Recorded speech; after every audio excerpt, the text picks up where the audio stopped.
Hi, this is Alex, and if you love music, well, you've come to the right place because we're all about albums. On a previous video where I spoke about the 5 greatest female singers of all time, I did not include in that video rock singers, and I made that a specific point. And today we are going to talk about just that topic. Who are, in my opinion, the 6? I had to do 6 because 5 wasn't enough, obviously. So the 6 greatest female rock singers of all time. There are numerous women to consider in this category. However, I also took into account those women who played an important role in allowing today's women to have more accessibility to the rock scene. Consider those young singers today as Hayley Williams from Paramore and Amy Lee from Evanescence, Lizzie Hale from Hailstorm, and even Dolores O'Riordan from the Cranberries. These younger female rock singers owe a lot to these trailblazers. Remember that the rock music scene was dominated by men, and it took a long time till women were accepted. A new attitude towards women rock singers was taking shape, but it took some hardy individuals to make that happen. So here is my list of the top 6 female rock singers. Number 6 is Ann Wilson of the band Heart. Now, her and her sister Nancy, they joined Heart in 1974. Heart originally was formed in 1967 with the name The Army, later changed their name to Hocus Pocus, then to White Heart, and finally to Heart in 1973. In 1975, the band recorded their first album entitled Dreamboat Annie in Vancouver, British Columbia. This album contained 2 hit singles. First was Magic Man, which reached number 9 on the Billboard Hot 100, followed up by Crazy on You, which reached number 35 on the charts. Their song Magic Man was getting some airplay, and in 1975, it just so happened Rod Stewart was in Montreal, and he needed an opening act. And due to the fact that this band, Heart, was in Canada at the time, they flew out and became the opening act for Rod Stewart. This helped them gain a larger audience and also helped them sell quite a few albums in Canada. The album did well and sold 1 million copies. Their follow-up album came out in 1977 called Little Queen, and this was also a successful album. This album had the hit single Barracuda, which reached number 11 on the Billboard Hot 100 charts. In the early 1980s, Heart had trouble finding hit singles, but then in 1985, they changed labels to Capitol Records. They released the album simply entitled Heart, and this shot up the charts and became a number 1 album. This album sold 5 million records, that's 5 times platinum, and it had 4 top 10 hit single records. The follow-up albums were also quite successful. In 1987, they released Bad Animals, which reached number 3 on the charts, and it had the number 1 hit single Alone. Brigade came out in 1990, and this album had 3 hit singles in the top 25. Ann Wilson became a solo artist in 2007, where she released her first album called Hope and Glory. This album featured many well-known artists, including Elton John, Katie Lang, Alison Krauss, and Winona Judd. In 2010, Heart reunited and released their album entitled Red Velvet Car, and this album peaked at number 10 on the Billboard charts. The band Heart was inducted into the Rock and Roll Hall of Fame in 2013. Ann Wilson had a very distinctive voice and was easily identified when hearing a song of hers on the radio. She had operatic qualities to her voice and had warm tones as well as a bright sound to her voice that was able to be heard over the band's music. Some of the notable accomplishments of Ann Wilson includes her and her sister being the first women to front a rock band. They had 2 number 1 singles, These Dreams, which came out in '86, and Alone, which came out in 1987. Ann Wilson and Heart sold 35 million albums over their career. She also had 20 top 40 hit singles, as well as 7 top 10 albums. Heart is a band that had a top 10 album in the 70s, 80s, 90s, and the 2010s. That is a record for a female-fronted rock band. Number 5, we have Patti Smith. Patti Smith is an influential singer-songwriter from New York City, and she led the punk movement with an important album released in 1975, which was her first with her group, entitled Horses. Patti is known as the poet laureate of the punk scene. She is best known for fusing both rock and poetry into her music. An early album that Patti Smith listened to was entitled Another Side of Bob Dylan, and this is given to her by her mother, and many people consider her the female Bob Dylan. In 1967, Patti Smith moved to New York City, and while living in Manhattan, she worked at a bookstore. At the bookstore, she met photographer Robert Mapplethorpe, who became both a romantic interest and later on just a very close friend of Patti's. Mapplethorpe is known for photographing the Patti Smith group and has the album cover credit for her first album entitled Horses, and this has become a rock iconic album cover. In 1969, Patti and her sister left for Paris. There, Patti was busking as well as doing performance art. Upon her return to New York City, she started hanging out at Max's Kansas City as well as CBGB's. Patti Smith was not only singing, but she was writing music. In fact, the band Blue Oyster Cult, on their famous album Agents of Fortune, used 2 of her penned songs on this album. Also, Blue Oyster Cult, for a time, was considering Patti for their lead singer. Patti is noted saying that her early influences for poetry was the French poet Rimbaud, and he was a poet that dealt with surrealistic themes.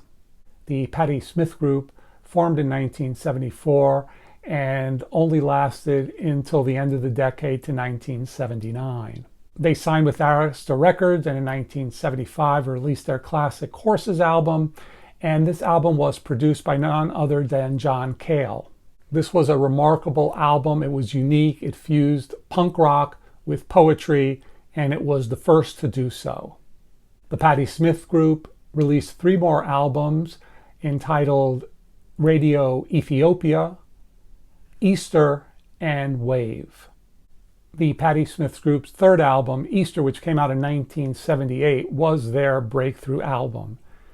This album contained the hit song Because the Night, which reached number 13 on the charts, and she co-wrote this song with Bruce Springsteen. This album featured a lot of Christian imagery, and this album was very well received and garnered a lot of critical acclaim. It was interesting that Lester Banks of Phonograph Records wrote that Easter was just a good album, whereas Horses changed his life. Patti Smith then took a break and had a family life, and then in 1996 she reappeared writing a song with Michael Stipe on the REM album New Adventures in Hi-Fi. In 1997, Patti Smith released the album entitled Peace and Noise. This album contained the single 1959, and that song was nominated for a Grammy for Best Female Rock Performance. In 2004, she released the album Tramping, and this album was dedicated to motherhood, specifically to her mother. Some notable events in her career: in 2006, Patti Smith was the last performer just before CBGB's closed their doors forever. In 2007, Patti Smith was inducted into the Rock and Roll Hall of Fame. When Patti received the award, she dedicated it to the memory of her husband, Fred Smith, who was a member of the MC5. Some of the legacy that Patti Smith left included Michael Stipe, who, after hearing the album Horses, decided he must start a band. U2, Courtney Love, and Madonna all cite Patti Smith as influences in their career. Also, Katie Tunstall's single, Suddenly I See, was dedicated in a way to Patti Smith. In the 2011 edition of the Rolling Stone 100 Greatest Artists of All Time, Patti Smith is number 47 on their list. In that Rolling Stone magazine, the tribute was written by Shirley Manson, who was the singer from Garbage. She talked about her ferocious delivery of the lyrics. Manson noted that her lyrics were quite literate and political. She also stated that for Patti, it wasn't just about the music, it was about everything. Number 4 on the list is none other than Grace Slick. Grace Slick was born in 1939 in the Chicago area. She moved with her family in the mid-40s to the San Francisco Bay Area. Grace was originally in a band called The Great Society with her husband, Jerry. In that band, they recorded an album, and the songs on the album included White Rabbit, and that song, as well as the song that she penned, Somebody to Love, she brought with her to her new band, the Jefferson Airplane. Grace Slick replaced their lead singer, Signe Anderson, due to the fact that Signe was pregnant and could not perform. An interesting note is that Grace Slick originally was a model, and she was able to support her husband while he went to school. Both of the songs that Grace Slick brought with her, which was White Rabbit and Somebody to Love, were the hit singles off the second Jefferson Airplane album entitled Surrealistic Pillow. Although controversial, some people think that it was Jerry Garcia who named the album. He was noted saying that their music is as surrealistic as a pillow is soft. She had a unique image and presented the Jefferson Airplane as a band of psychedelia and involved with drugs. Although early on the Airplane preached love, later on they became much more political, especially in 1968 with the rise in crime, as well as the Vietnam War and the '68 Democratic National Convention in Chicago. It is interesting that Grace said that she wrote White Rabbit within 1 hour. She states that the song deals with the hallucinogenic effects of psychedelic drugs. On a side note, Grace Slick was in a near-fatal car accident while with the Jefferson Airplane. It is said that she was drag racing with band member Jorma Kaukonen. In 1972, the Jefferson Airplane lost members Jack Cassaday as well as Jorma Kaukonen, who formed Hot Tuna. The remaining members, mainly Grace Slick and Paul Kantner, who were the main writers for the band, became now known as the Jefferson Starship. Both the Jefferson Starship and later also known only as Starship had many hit singles during the 1980s. In 1989, the Jefferson Airplane reunited for a tour, and in 1990, Grace Slick retired from music. In an interview with VH1 in 1998, when they asked her about her retirement in 1990, she stated that all rock and rollers over the age of 50 look stupid and they should retire. During her retirement, she spent most of the time both painting and drawing, and she sold many of her works. Her paintings and drawings dealt with both Wonderland as well as rock musicians. Grace Slick always went for that high note, and her voice was noted to have an icy fury, as stated by Rolling Stone writer Charles Perry. Some of Grace Slick's nicknames included the Acid Queen and the Chrome Nun. Grace Slick's legacy has to do with her vocal style as well as her stage presence and performance. It influenced many rock singers to come, including Stevie Nicks and Patti Smith. She was inducted in 1996 into the Rock and Roll Hall of Fame as a member of the Jefferson Airplane.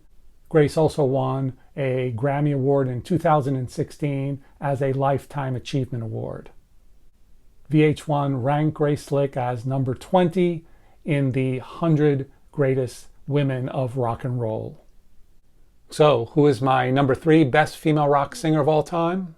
Well, you're going to have to wait until part 2 of this video. To not miss this video, please click on the subscribe button below.